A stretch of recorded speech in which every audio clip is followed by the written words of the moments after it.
the various advantages of the gradient boost. Okay, as I told you, as I have shown you in the figure also, I have told you about the working also. You will be seeing that the predictive accuracy of the gradient boost, it cannot be termed. Okay, it will perform really very much better. Okay, now in this gradient boost you will have lots of flexibility. Okay, you can optimize on different loss functions and provide several hyperparameter tuning options, so it is very much flexible. Okay, no data pre-processing is required. Okay, even if your data has a missing value somewhere, or something like that. Okay, if your data is categorical or numerical values, it works well with all these kind of data. Okay, uh, and also a benefit of gradient boosting framework is that a new boosting algorithm, it does not have to be derived for each loss function. Okay, that may want to be used.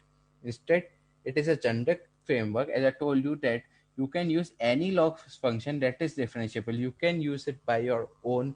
Okay, or you can use the loss function which is already there. Okay, so just one thing you have to keep in mind, that it should be differentiable. Only that thing you have to keep in mind. Otherwise, any loss function you can use. You can even define your own loss function.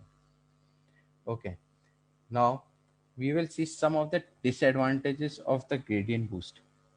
Okay, you should keep in mind these disadvantages, because in XGBoost we will be discussing more. uh, as you can see that you can build a huge amount of trees. Okay, Gradient Boost build huge amount of trees. Okay, more than even more than 1,000 trees. Okay, so now this thing creates a problem with your memory. Okay, your memory becomes exhaustive.